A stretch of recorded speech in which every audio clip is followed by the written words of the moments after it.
आज हम छंद क्रमांक 15 एवं 16 का अर्थ देखेंगे। उच्चारण देखें सभी। चित्रं किमत्रयति त्रिदशांगनाभे नीतं मनागपि मनो न विकारे मार्गं कल्पान्ते काले मरुताचलिताचलेन किमन्तराद्रिशिखरं चलितं कदाचित्। यहाँ पर भगवान की स्तुति करते हुए आचार्य भगवत मानव महाराज कह रहे हैं, चित्रम किम अत्र। इसमें आश्चर्य की क्या बात। चित्रम मतलब आश्चर्य की, किम मतलब क्या, अत्र मतलब यहाँ।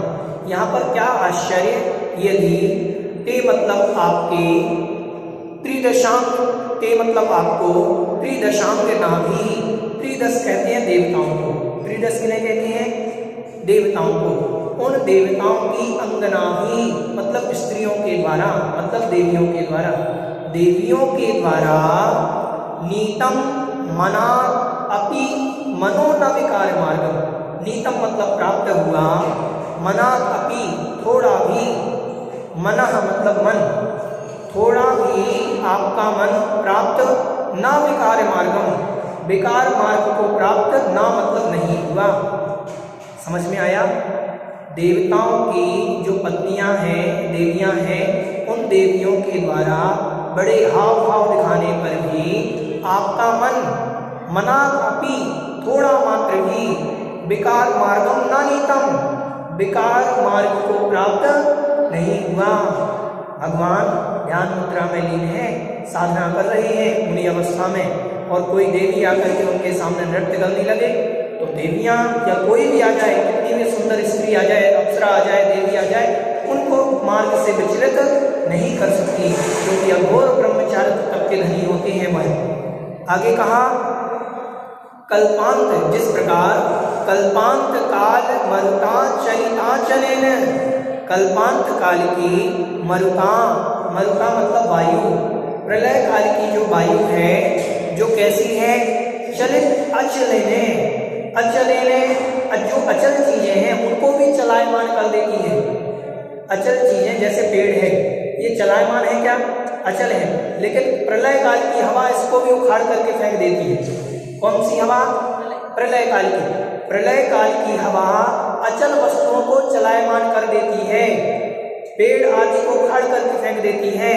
लेकिन किम, किम मतलब क्या, मंदर अद्रि, मंदर आदि, मंदर अद्रि मतलब मंदर पर्वत।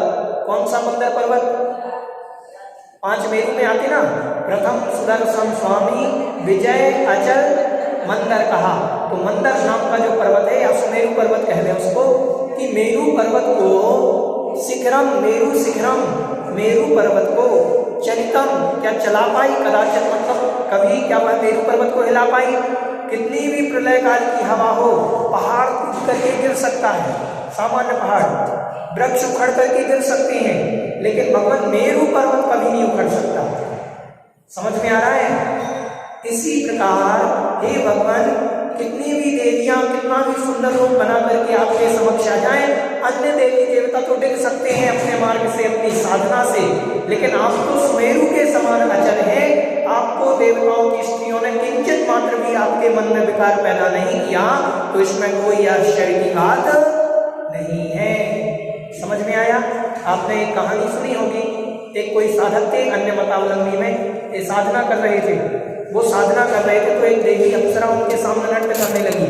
इतना नृत्य करा तो उनकी आंख खुली, उन्होंने देखा इतनी सुंदर अप्सरा। अब उसको तो तपस्या भंग करनी थी, वो आकर के इस तरफ नृत्य करने लगी। अब उनका नियम था कि हम उठ करके इस तरफ नहीं देखेंगे, लेकिन देखना जरूर था। उन्होंने अपनी साधना जितनी करी, उस साधना से कहा कि अगर मैंने साधना करी है उसका फल ये हो कि मैं इस देवांगना को देख सकूं।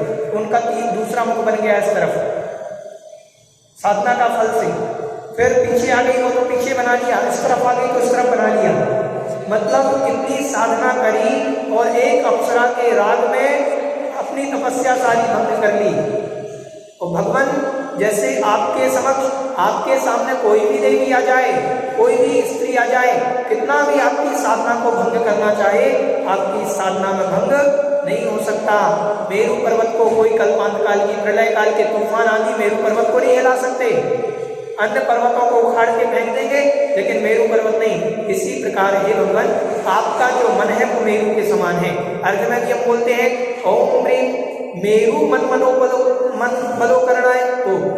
करणाय क्लीं महाव्याघ्रशिखाय दृष्टाय श्री विशुद्धाय अर्घं सर्वकामधेय स्वाहा। हाँ, मेरा मन भी मेरू के समान हो जाए। मेरा मन भी तो चंचल है, रात वस्तुओं में, पर पुरुषों में, पर स्त्रियों में आसक्त हो रहा है, तो हमारा मन भी तो चंचल है। अब उसको रोकने का एक ही उपाय है कि मेरा मन आपकी तरह हो जाए, चंचलता से रहित हो जाए। आगे अंतरिम छंद सोलहवें का अर्थ देखेंगे। पहले उच्चारण निर्धूम वर्तिरपवर्जित तैलपूर कृत्स्नं जगत्त्रयमिदं प्रकटीकरोषि गम्यो न जातु मरुतां चलिताचलानां दीपोपरस्त्वमसि नाथ जगत्प्रकाशः। कह रहे हैं दीपक की उपमा भगवान को दी जा रही है। निर्धूम बिना धुएं वाले, संसार के जितने भी दीपक हैं उनमें धुआं होता है। भगवान आप कैसे दीपक हो? बिना धुएं के। निर्धूम वर्ती निर्वलती शब्द निकलेगा, निर्धूम और निर्वलती। ना आप में धुआं है ना आप में बाती है। और निर्धूम वर्ती अपवर्जित तैल पूरा, और तैल मतलब तेल की स्निग्धता की, तेल से भी रहित हैं। आप दीपक तो हैं लेकिन ना आप में धुआं है ना बत्ती है ना तेल है। ठीक, फिर भी कृत्स्नं जगत्त्रयम्, तीनों, कृत्स्नं मतलब समस्त, जगत्त्रय मतलब तीनों लोकों के समस्त पदार्थों को, इदम यह जो आपका ज्ञान है, प्रकटीकरोषि प्रकट करता है, तीनों लोगों को प्रकट करता है, तीनों लोगों को दिखाने वाला है। दीपक तो कब दिखेगा? दीपक से वस्तुएं कब दिखेगी? जब हम उस दीपक को ले जाएंगे, प्रकाश से ही तो दिखेगा। लेकिन भगवान आप दीपक तो हो लेकिन बिना धुएं के, बिना बत्ती के, बिना तेल वाले दीपक हो। और कैसे दीपक हो? गम्यम न जातु मरुतां चलिताचलानां, गम्यम न जातु, गम्य नहीं हो मतलब पकड़ में नहीं आते, जातु मतलब कभी भी, मरुतां मतलब हवा में, हवा की पकड़ में, मतलब दीपक हवा की पकड़ में आ जाएगा तो बुझ जाएगा।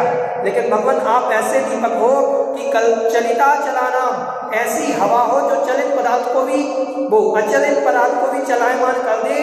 ऐसी हवा के होने पर भी, ऐसी मरुत के होने पर भी आप बुझने वाले दीपक नहीं हो। संसार में जितने भी दीपक हैं वो तो झंझा के झकोरे से, हवा के एक झोंके से बुझ जाते हैं। आप इन हवाओं के झोंके से बुझते नहीं हो। इसीलिए दीपः, आप दीपक तो हो लेकिन कैसे हो? अपरः, अपर दीपक हो, संसार के दीपकों से भिन्न हो, सर्वोत्कृष्ट दीपक हो। तुम असि, तुम ही हो हे नाथ जगत प्रकाशः, और तीनों लोगों को प्रकाशित करने वाले हो। भगवान को दीपक की उपमा दी कि भगवान बिना धुएं, बिना तेल, बिना बत्ती के भी आप तीनों लोगों को स्पष्ट प्रकट दिखला देते हो। ऐसे आप अनोखे दीपक हो, ऐसे आप अपर दीपक हो, आपके जैसा कोई दीपक नहीं। यहाँ दीपक की उपमा दी गई और उस दीपक में भी ऐसा उपमान घटाया कि दीपक तो है लेकिन संसार के दीपक की तरह नहीं है। समझ में आ गया? ओम ह्रीं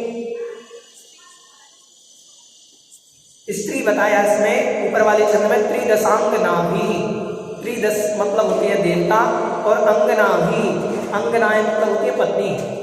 अंगना अपन कहते हैं कि अंगना, किनकी अंगना है शब्द चलता है। अर्धांगना, आधी अंगना, आधी पत्नी, अर्धांगना, अर्धांगिनी बनती है। अर्धांगिनी शब्द सुना होगा, हाँ ऐसे बनते हैं। तो अंगना मतलब त्रिदश मतलब होते हैं देव, और देवताओं की जो अंगना भी उनके द्वारा, देवियों के द्वारा।